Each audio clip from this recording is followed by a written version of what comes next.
Navoiy g'azallariga sharhlar unvoni ostida kitobidan bir parchasini tanlaganman, o'zlaringga havola etaman. Nur vorisida Ulug' Navoiyning har biri bir jahon ma'no, bir olamni his-i tuyg'u ifoda qiluvchi baytlarini takror o'qib, har safar ko'ngilimiz surur va hayajon bilan to'ladi. Har safar bu o'lmas satrlarning yangi qirralarini kashf qilamiz, yangi ma'no tovlanishlarini ko'rib hayratlanamiz. Navoiy baytlari bizning hayotimizga bolalikdan dastlabki o'qish kitoblari bilan kirib keladi. Biz ilk bor buyuk shoirni donishmand muallif sifatida taniymiz. Olim bo'lsang olam seniki deb aytgan ustoz sifatida o'rganamiz. So'ng o'smirlik, yigitlik faslida bizga Navoiy muhabbat, vafo darsini beradi. Yonib ishq baytlarini yon daftarimizga ko'chirib yozamiz. El sevgi maktublariga qo'shib bitamiz. Vaqt o'tishi bilan buyuk Alisher ko'z oldimizda faylasuf sifatida namoyon bo'ladi. Bizga hayot darsini o'rgatadi. Uning sevinch va andolari, zavq va jafolarini so'zlab, dunyo haqidagi tasavvur doiramizni kengaytiradi. Junun vodiysiga moyil ko'rar men jozorimni, tilar men bir yo'li buzmoq buzilg'on ro'zgorimni. Mana shu matlab bilan boshlanuvchi g'azal o'zbekning xonadonida dam-badam mehmon bo'ladi. Uni mashhur hofizlarimiz, ya'ni qo'shiqchilarimiz maqom yo'llarida juda ta'sirli ijro etganlar. Bu g'azal dunyoning g'am va anduhida zardob bo'lgan shoir qalbi afg'ondir. Inson yuragi va tafakkuri haddan ziyod sevinchini ham, g'amini ham qabul qilmaslik xususiyatiga ega. Tuyg'ularning ofatli seli kishini telba qiladi. Shoir o'z jonini junun, ya'ni telbalik vodisiga moyil ko'radi.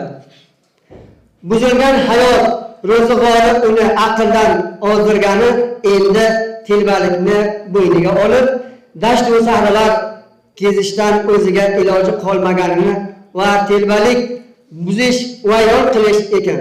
Demak, buzilgan hayotini bir yo'l vayron qilmoq tilagini faryod bilan ifsho qiladi. Junun vodiysiga moyil ko'rarman jozorimni, tilar men bir yo'li buzmoq buzilg'on ro'zgorimni. Shoir dunyodan shunchalar ko'ngli qolgan, sog'ganki, oqibatsiz odamlardan shunchalar mehri qaytganki, bu hayotdan hech bir nishonsiz yo'q bo'lib ketishini tilaydi. Inson jismi xoki g'ibor bo'lmoqqa mahkum, lekin shoir istagi. Falak bedodidan garchi mani xoki g'ibor bo'ldim, tilar men tommag'aylar to'tiyolikka g'iborimni. Ya'ni zolim odamlar meni tirikligimda xorladilar. Qadrimga yetmadilar. Vaqti kelarki, mening odamlarga ko'rgazgan mehr sadoqatim, fidoyiligim ayon bo'lar. Kishilar mening qadrimga yetarlar. Mazorim xokini ko'zlariga to'tiyo qilarlar. Lekin tirikligimda bedodlik qilganlar. Men dunyodan o'tgach, o'kinmoqlari benaf, ko'zlariga to'tiyo qilmoq uchun g'iborimni topmagaylar. O'shanda ey ahli g'aflat, Navoiy qayga azm etdi deb so'ramang. Men tirikligimda ixtiyorim jilovini qazoning qo'liga berib qo'yganman. Demak, qaysori azm etding, menga yo'q ixtiyor oxir, qazo elkiga bermish men ilonu ixtiyorimni. Oshiq dunyoning jabr va jafosidan ko'p qonli yoshlar to'kdi. Oqibat ko'zlarida o'sha qon yoshlar ham qurib tamom bo'ldi. Faqat zafarondek sarg'aygan yuzi qoldi. Shoir bu holatni hayratomuz tashbiga bog'laydi. Zolim falak mening baholimni olib, uning badaliga xazon faslini menga berdi. Buloqadek qon yoshlarim qurib, xazondek sarg'aygan yuzim qolgandan namoyon bo'lib turibdi.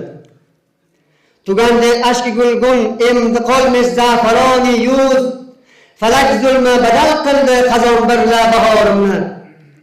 Navoiy dahr zulmidan boshiga yog'ilgan balolarni baytdan baytga kuchliroq faryod bilan bayon qiladi.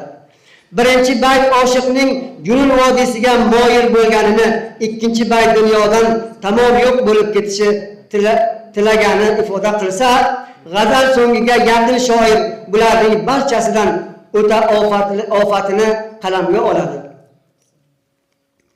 Bu ofat terga bo'lishidan ham, dunyodan benom ketishdan ham og'ir bir ofat.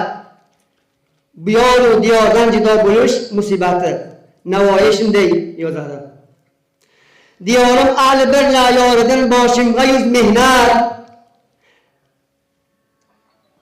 Neton boshim olib ketsam qo'yib yoru diyorimni.